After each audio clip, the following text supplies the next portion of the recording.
আচ্ছা কেমন হয় যদি আপনি এমন কোনো শক্তি পান যেন আপনি যাই বলেন তাই হয়ে যায়। যেমন আপনি বললেন এই শার্ট প্যান্ট অটোমেটিক আমার গায়ে এসে পরা হয়ে যা, আর আপনার কথা মতো তাই হয়ে গেল। অথবা আপনার কুকুরটা আপনার ঘরে হাগু করে রেখেছে, আপনি হাগুটাকে বললেন এই হাগু অটোমেটিক পরিষ্কার হয়ে যা, হাগুটাও নাচতে নাচতে অটোমেটিক পরিষ্কার হয়ে গেল। আমাদের আজকের গল্পটা ঠিক এমনই। এই ব্যক্তির নাম নীল। সে যাই বলে তাই হয়ে যায়, কিন্তু নীল তার জন্ম থেকে এমন ক্ষমতা নিয়ে জন্ম নেয়নি। তাহলে তারই অবিশ্বাস্য ক্ষমতা এলো কোথা থেকে?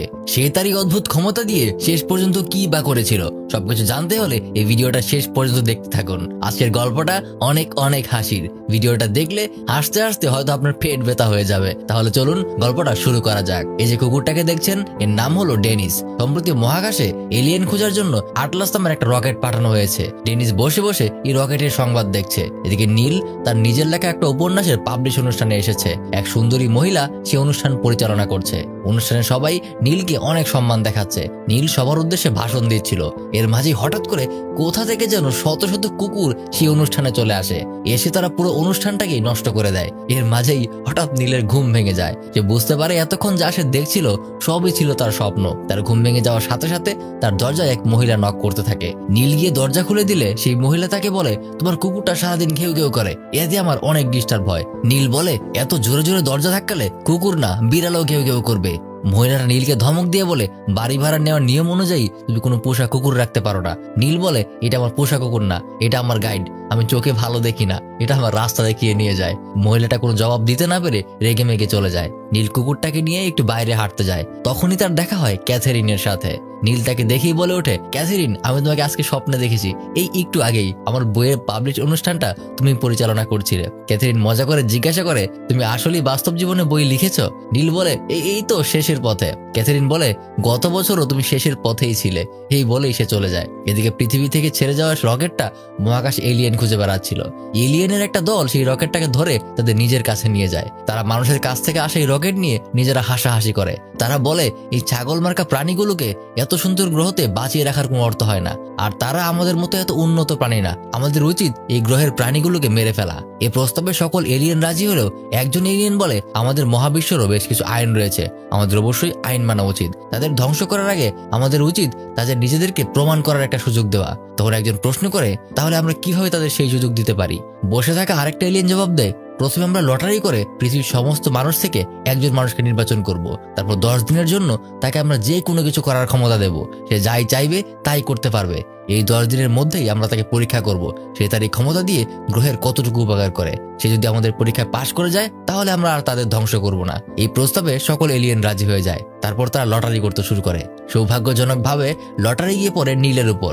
নীল তখন সাইকেল চালিয়ে তার স্কুলে পড়াতে যাচ্ছিল। রাস্তার মোড়ে একটা মাইক্রোবাসের সাথে ধাক্কা লেগে নীল সাইকেলটা ভেঙে ফেলে। আর ঠিক সেই সময়ই এলিয়েনরাও নীলের কাছে যে কোনো কিছু করার ক্ষমতাটা দিয়ে দেয়, কিন্তু নীল তা বুঝতে পারে না যে তার ভাঙা সাইকেল দিয়ে কোনো বদলে স্কুলে অনেক দেরি করে পৌঁছায়। স্কুলে দেরিতে পৌঁছানোর কারণে স্কুলের হেডমাস্টার নীলকে ডেকে হালকা অপমান করে দেয়। অপমান হজম করে নিয়ে নীল নিজেকে গুছিয়ে তার ক্লাসরুমে পৌঁছে দেখে তার স্টুডেন্টরা ক্লাসের 12টা বাজিয়ে বসে আছে। তাই সে বিরক্ত হয়ে ক্লাসে না গিয়ে সরাসরি খাবার ক্যান্টিনে চলে যায়। সেখানে সে এক সহকর্মী শিক্ষক মিস্টার রয়ের সাথে একই টেবিলে খেতে বসে। কথায় কথায় মিস্টার রয় নীলকে বলে আচ্ছা নীল, তুমি যদি নিজের ইচ্ছে মতো যা খুশি করতে পারতে তাহলে তুমি কি করতে? নীল বলে আমি চাইতাম ডেনিস আমার উপন্যাসে যে নোটটা খেয়ে ফেলেছে সেটা সে বমি করে বের করে ফেলুক। মিস্টার রয় বলে আরে না না, অসম্ভব কিছু একটা। নীল বলে তাহলে বমি করার পরে সেটা যেন একদম আগের মতো হয়ে যায়। মিস্টার রয় বলে আরে এরকম উদ্ভট কিছু না। নীল বলে আমি চাইতাম আমার ক্লাস 10-এর ক্লাসরুমটা ইলিয়ানরা এসে বোম মেরে উড়িয়ে দিক। এই বাচ্চাদেরকে নিয়ে আমি খুবই হতাশ। এখন নীলের যেহেতু যা কিছু করার ক্ষমতা আছে তাই সে যা বলছিল উপর দিকে হুবহু তাই হয়ে যাচ্ছিল। প্রথমে তার কুকুরটা বমি করে কাগজ বের করে ফেলে, আর তাও সেটা অক্ষত অবস্থায়। তারপর একটা এলিয়েনশিপ এসে স্কুলের ক্লাস 10-এর ক্লাসরুমটাকে বোমা মেরে উড়িয়ে দেয়। পুরো স্কুল একদম কেঁপে ওঠে। শব্দ শুনে সবাই দৌড়ে গিয়ে ক্লাস 10-এর রুমে গিয়ে দেখে পুরো ক্লাসরুম একদম বিধ্বস্ত হয়ে গেছে। রাতের বেলা নীল বাসায় ফিরে আসে।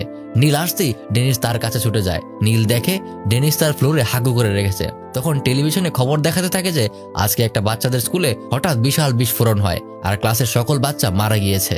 নীল বিরক্ত হয়ে টিভি বন্ধ করে দেয়। এখানে নীল কিন্তু স্কুলের মিস্টার রয়ের সাথে থাকার সময় বলেছিল, আমি যদি যা ইচ্ছা তাই করার ক্ষমতা পেতাম তাহলে চাইতাম ক্লাস 10-এর রুমটা যেন এলিয়েনরা বোমা মেরে উড়িয়ে দিক। তাই নীল কিছুটা চিন্তায় পড়ে যায়। তখন ডেনিস ঘেউ ঘেউ করতে শুরু করে। তাই সে ডেনিসকে বলে, আমি যদি সত্যি যা করার ইচ্ছা ক্ষমতা থাকতো তাহলে সবার আগে বলতাম এই হাগুগুলিকে পরিষ্কার হয়ে যেতে। বলার সাথে সাথে হাগুটা নাচতে নাচতে অটোমেটিক পরিষ্কার হয়ে গেল। এটা দেখে তো নীলের মাথা খারাপ হয়ে যায়। নিজের মাথা ঠান্ডা করার জন্য সে সাথে সাথে এক বোতল মদ নিয়ে মদ খেতে শুরু করে আর বলতে থাকে, না না, এই সবই আমার কল্পনা, আমি এত বাচ্চা মারিনি, এলিয়েনরা আমার কথা মতো ক্লাস 10-কে ধ্বংস করতে যাবে কেন, এটা হতেই পারে না। তখনই তার ফ্লোরে তাকিয়ে দেখে ডেনিসের খেয়ে ফেলা দরকারি কাগজগুলো একদম আগের অবস্থায় পড়ে আছে। তার চোখ একদম ছানা পড়া হয়ে যায়। তার হাত থেকে মদের বোতলটাও পড়ে যায়। এইবার সে ভাবে, দেখি তো মদটাকে বলি আবার আগের মতো বোতলে ফিরে যেতে, কিন্তু এবার কোনো কাজ হয় না। এটা দেখে নীল খুশি হয়ে যায়। তবে কনফার্ম হওয়ার জন্য আবার সে বলে, কিন্তু এইবার সে তার হাত নাড়িয়ে বলে।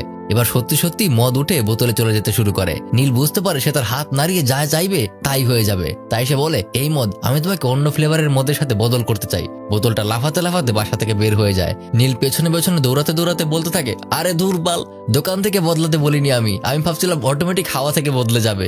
এদিকে বোতলটা দোকান ভেঙে ভেতরে ঢুকে পড়ে। আর তখন দোকানে সিকিউরিটি অ্যালার্ম বাজা শুরু হয়। নীল ভয় পেয়ে পালাতে গিয়ে এক পুলিশের কাছে ধরা পড়ে যায়। ডেনিস সেই পুলিশের পাছায় কামড়ে দেয়। নীল আর ডেনিস কোনো মতনে পালিয়ে একটা পার্কের ঝোপের ভেতর লুকিয়ে পড়ে। কিন্তু ডেনিসের ঘেউ ঘেউ শব্দ শুনে পুলিশ এসে তাদেরকে ধরেই ফেলে। তখন নীল বলে ওঠে, আমি যাই, আমি আর ডেনিস একসাথে বাসায় খাবার খাচ্ছি সেই অবস্থায় চলে যাই। সাথে সাথে পুলিশের সামনে থেকে তারা গায়েব হয়ে বাসায় চলে যায়। বাসায় গিয়ে ব্রাশ করার সময় তার মনে হয় ক্লাস 10-এর সকল বাচ্চারা কিন্তু তার ইচ্ছাতেই মরেছে। তাই সে বলে, আমি চাই যারা মারা গিয়েছে তারা সবাই বেঁচে উঠুক। সাথে সাথে দুনিয়ার সকল মৃত মানুষেরা এক একে জীবিত হতে শুরু করে। হাসপাতালের মর্গে, কবরস্থানের কবরে, সব জায়গায় মরা মানুষ উঠে হাঁটতে শুরু করে। নীল জানালা দিয়ে বাইরে তাকিয়ে দেখে দুনিয়ার সব মরা মানুষের কঙ্কাল তার বাসার সামনে দিয়ে হেঁটে যাচ্ছে।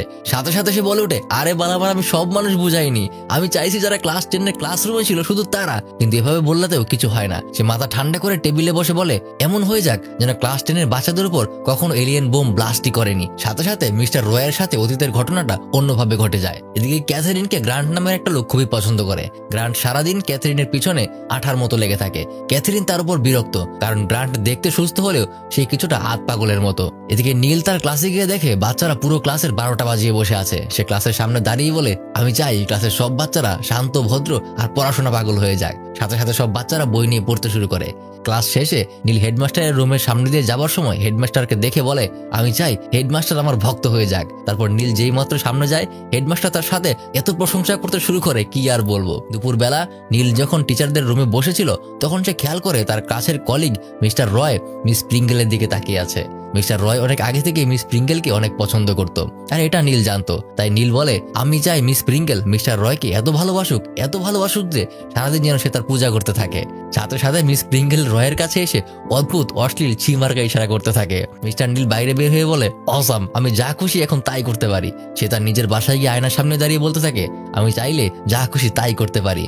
তখন সে নিজেকে প্রশ্ন করে, তাহলে এখন আমি কি চাইতে পারি? কিছুক্ষণ দাঁড়িয়ে চিন্তা ভাবনা করার পর সে বলে, আমি চাই আমার বডি যেন সবাই তাকিয়ে থাকে এমন আকর্ষণীয় হয়ে যায়। তখন তার বডি মেয়েদের মতো হয়ে যায়। সে বলে, আরে বাল, মেয়েদের বডি কেন, আমি ছেলেদের বডি কি আকর্ষণীয় হয় না? এমন সব করেই তার সময় চলে যাচ্ছিল। রাতের বেলা বসে বসে ক্যাথরিনের কথা ভাবতে থাকে, কারণ ক্যাথরিনকে সে মনে মনে অনেক পছন্দ করে। সে তখন বলে, আমি চাই আমার বিছানায় বসে ক্যাথরিনকে যেন দেখতে পাই। তখন সে নিচে ঝুঁকে দেখে ক্যাথরিন অর্ধনগ্ন হয়ে তার জামা কাপড় ইস্ত্রি করছে। তখন সে বলে ওঠে, শিট, আমি যেন তাকে দেখতে না পাই। এবার সে অন্ধ হয়ে যায়।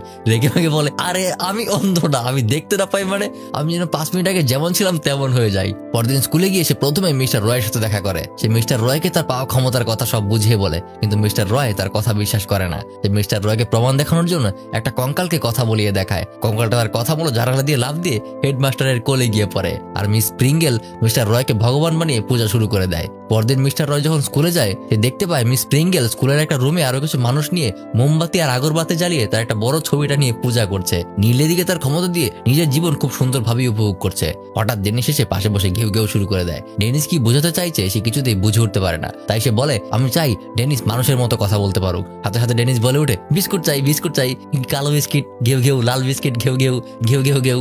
নীল তাকে নিয়ে বিস্কুট আনতে রান্নাঘরে চলে যায়। তখনই বেল বাজে। নীল ডেনিসকে বলে, তুমি রান্নাঘরেই থাকো, কোনো কথা বলবে না। এই বলে দরজা বন্ধ করে গিয়ে সে বাইরে দরজা খুলে দেখে ক্যাথরিন এসেছে। ক্যাথরিন এসে নীলের সাথে কথা বলতে শুরু করে। ডেনিস ভেতর থেকে বলে, নীল আমি তোমাকে ভালোবাসি, তুমি বলো তুমি আমাকে ভালোবাসো, আমি তোমার জন্য সবকিছু করতে পারি। এসব কথা শুনে ক্যাথরিন ভেবে নেয় নীল হয়তো গে, তাই সে বিরক্ত হয়ে চলে যায়। সে ক্যাথরিনের পিছু পিছু দৌড়ে যায়, কিন্তু রাস্তায় গ্রান্ট তাকে আটকে দেয়। তখন নীল বলে, আমি চাই আমি ক্যাথরিনের বাসের ভেতর চলে যাই। সাথে সাথে সে বাসের ইঞ্জিনের ভেতরে চলে যায়। সে আবার ঠিক করে বলে, বাসের ভেতরে মানে বাসের উপরে। এবার সে বাসের ছাদের উপর চলে যায়। সে আবার ঠিক করে বলে, বাসের যাত্রীদের সাথে। কিন্তু ততক্ষণে ক্যাথরিন বাস থেকে নেমে গিয়েছে। সে বাস থেকে নেমে ক্যাথরিনের পেছনে পেছনে দৌড়ানো শুরু করে। পথে মিস্টার রয় তার পতাশকে বলে, প্লিজ আমাকে বাঁচাও, মিস প্রিঙ্গেল আমাকে ভগবান বানিয়ে আমার উপর অত্যাচার শুরু করে দিয়েছে। নীল বলে, কিন্তু তুমি তো চাইতে সে তোমার পূজা করুক। মিস্টার রয় চিৎকার করে বলে, আরে ওটা ভালোবাসার পুজো, সত্যি সত্যি পুজো কে চেয়েছে। নীল বলে, ও আচ্ছা ঠিক আছে, পরে ঠিক করছি, আমার হাতে এখন সময় নেই। এই বলে সে মিস্টার রয়কে একটা কেক বানিয়ে ফেলে। নীল কোনো মতনে সেখান থেকে পালিয়ে ক্যাথরিনের সাথে দেখা করে। সে তাকে অনেক বোঝানোর চেষ্টা করে,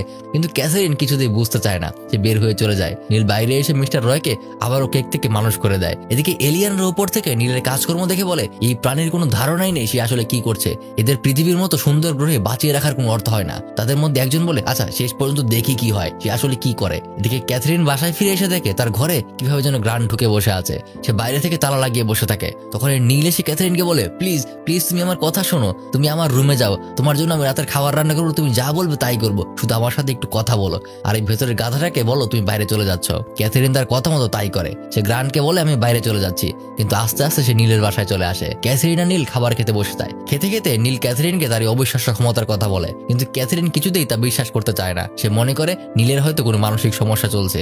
এর মাঝে গ্রান্ট জানালা ভেঙে নীলের বাসায় চলে আসে। গ্রান্টকে দেখেই নীল বলে, আমি তোমাকে ওয়ার্নিং দিচ্ছি, তুমি এখনই চলে যাও। গ্রান্ট নিজের বন্দুক বের করে বলে, আমি তোকে খুন করে ফেলবো, তুই আমার ভালোবাসার দিকে নজর দিয়েছিস। নীল বলে, তুমি আমার কিছুই করতে পারবে না, আমি যা চাই তাই করতে পারি, শুধুমাত্র মুখে বলবো আর হাত নাড়াবো। তাদের মধ্যে বেশ কিছুক্ষণ বাংলা সিনেমার হিরোদের মতো ডায়লগ বিনিময় হয়। ক্যাথরিন বিরক্ত হয়ে রুম থেকে বের হয়ে যায়। আর এদিকে নীল আর গ্রান্ট মারামারি করতে থাকে। মারামারি করতে করতে নীল ক্লান্ত হয়ে গেলে নীল বলে, আমি চাই গ্রান্ট সিলিং এ গিয়ে আটকে পড়ুক। সত্যি সত্যি গ্রান্ট গিয়ে আটকে যায়। এবার সে গ্রান্টকে আরো কিছুক্ষণ শাস্তি দেয়। তারপর বলে, এবার বিশ্বাস হয়েছে, আমি শুধু মুখে বলি আর হাত নাড়াই, তাই হয়ে যায়, সুতরাং ভালো থাকতে চাইলে আমার থেকে দূরে থাকো। তখন ডেনিসের সাথে কথা বলার জন্য যেই নীল পেছনে তাকায়, গ্রান্ট একটা বড় টাইলস নিয়ে এসে নীলের মাথায় বাড়ি দিয়ে তাকে অজ্ঞান করে ফেলে। নীলের যখন জ্ঞান ফিরে তখন সে দেখতে পায় গ্রান্ট নীলের মুখ আর হাত বেঁধে রেখেছে, যেন সে কিছুতেই কিছু বলতে না পারে। গ্রান্ট নীলকে বলে, আমি যখন তোমার মুখ থেকে ডিব্বাটা সরাবো তখন এই কাগজে যা যা লেখা আছে সেই সব গুলি বলবি, এর বাইরে একটা কথা বললে এই কুকুরটাকে গুলি করে উড়িয়ে দেবো।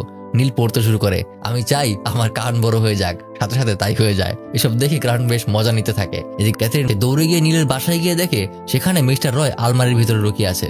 মিস্টার রয় বলে, আমি নীলকে খুঁজতে এসেছিলাম, নীলের একটা ভুল ইচ্ছার কারণে আমার পুরো লাইফটা এখন উল্টে গেছে। মানে স্প্রিঙ্গেল আমাকে ভগবান বানিয়ে নতুন একটা ধর্ম বানিয়ে ফেলেছে। এখন সে সারাদিন আমার পিছনে ভক্ত নিয়ে লেগে থাকে। গ্রান্টের বাড়ি কোথায় তা ক্যাথরিন জানতো, তাই সে বলে, আমি জানি নীলকে গ্রান্ট কোথায় নিয়ে যেতে পারে। এই বলে সে সেখানে যাওয়া শুরু করে। রাস্তায় মিস্টার রয়ের ভক্তরা তার গাড়ি ঘিরে দাঁড়িয়েছিল, তাই তাদের দেখেই ক্যাথরিন আর রয় দৌড় দেয়। এদিকে গ্রান্ট নীলকে দিয়ে একের পর এক তার ইচ্ছা পূরণ করতে থাকে। তার সব উদ্ভট ইচ্ছা পূরণ করতে দিয়ে তাকে নিয়ে মজা নিতে থাকে। তখনই ক্যাথরিন দরজায় নক করে। গ্রান্ট সাথে সাথে বলে, আর পড়া লাগবে না, এবার লাস্টেরটা পর। নীল বলে, আমি চাই ক্যাথরিন গ্রান্টকে পাগলের মতো ভালোবাসুক। সাথে সাথে ক্যাথরিন এসে গ্রান্টকে জড়িয়ে ধরে তাকে নিয়ে ফ্লোরে গড়াগড়ি দিতে শুরু করে। এই সুযোগে নীল গ্রান্টকে কুকুর বানিয়ে দেয়, ডেনিসকে মুক্ত করে আর নিজেও ঠিক আগের মতো হয়ে যায়। তখনই মিস প্রিঙ্গেল সেখানে চলে আসে। সে মিস প্রিঙ্গেলকেও ঠিক আগের মতো করে দেয়। ঠিক হওয়ার পরপরই মিস প্রিঙ্গেল রয়কে অনেক গালিগালাজ করে সেখান থেকে বের হয়ে যায়। রয় অনেক কষ্ট পায়। চুপহাস করে নীলকে বলে, ধন্যবাদ বন্ধু, অনেক উপকার করলে। ক্যাথরিনও নীলের উপর রাগ করে রয়ের সাথে বের হয়ে যায়। নীল মন খারাপ করে নিজের বাসায় গিয়ে খেতে বসে যায়। ডেনিসকে বলে, আমার এত ক্ষমতা দিয়েও আমি কিছুই করতে পারলাম না। রয় আমাকে পছন্দ করে, ক্যাথরিনও আমাকে পছন্দ করে, সবাই আমাকে পছন্দ করে, করবেই না বা কেন? আমি কত বিশাল পাওয়ারের মালিক, আমি সারা দুনিয়ার সব সমস্যা ঠিক করে ফেলতে পারতাম। অথচ যেদিন থেকে পাওয়ার পেয়েছি স্বার্থপরের মতো শুধু নিজের স্বার্থটাই দেখে এসেছি। আমি চাইলে দুনিয়ার সবার খাবারের ব্যবস্থা করতে পারতাম। আমি কতটা স্বার্থপর আর খারাপ মানুষ, আমার বেঁচে থাকাই উচিত না। সেই বলে একটা ব্রিজের উপর চলে যায় পানিতে ঝাঁপ দিয়ে আত্মহত্যা করার জন্য। সে ঝাঁপ দেওয়ার পর বলে, আরে ধুর, আমি তো সাঁতার জানি, এখন ডুববো কিভাবে? নীলকে বাঁচানোর জন্য ডেনিসও পানিতে ঝাঁপ দেয়। নীল ডেনিসকে নিয়ে পানি থেকে উঠে আসে। তারপর নীল ডেনিসকে পার্কের একটা বেঞ্চে বসে তার সাথে কথা বলতে থাকে। এদিকে এলিয়ানরা বলে, 10 দিন তো পার হয়ে গেল, এই প্রাণীটা তার গ্রহের জন্য কিছুই করতে পারলো না, আমাদের পরীক্ষায় সে ফেল করেছে, আমাদের এখন তাদের ধ্বংস করে দেওয়া উচিত। এই বলে তারা সব মানুষকে মারার মেশিন চালু করতে দেয়। এদিকে নীল আর ডেনিসের কথাবার্তায় ডেনিস নীলকে বলে, তোমার উচিত এই পাওয়ার ছেড়ে দিয়ে স্বাভাবিক জীবনযাপন করা, তুমি পাওয়ারটা আমাকে দিয়ে দাও, আমি তোমার লাইফের সব সমস্যা ঠিক করে দেব। নীলও তার কথা মতো বলে, আমি চাই আমার সবকিছু করার ক্ষমতা ডেনিসের কাছে কাছে চলে যাক। ডেনিস পাওয়ার পরপরই বলে, আমাকে মাফ করে দিও নীল, আমার কাছে এমন ক্ষমতা আসলে আমি সবার আগে সেই ক্ষমতার উৎসটাকেই নষ্ট করে দিতাম। এই বলে সে বলে, আমি চাই এই ক্ষমতার সব উৎস ধ্বংস হয়ে যাক। এলিয়েনরা সব চমকে যায়, তারা বলে এই কুত্তার বাচ্চা বললো কি, হায় হায় হায় হায়, আমরা তো শেষ। তারপর একের পর এক এলিয়েন শিপগুলো ধ্বংস হতে শুরু করে, এতে করে মানুষেরাও এলিয়েনদের হাত থেকে ধ্বংস হওয়া থেকে বেঁচে যায়। আর এভাবেই আমার গল্পটা ফুরলো, নোটে গাছটি মুড়লো।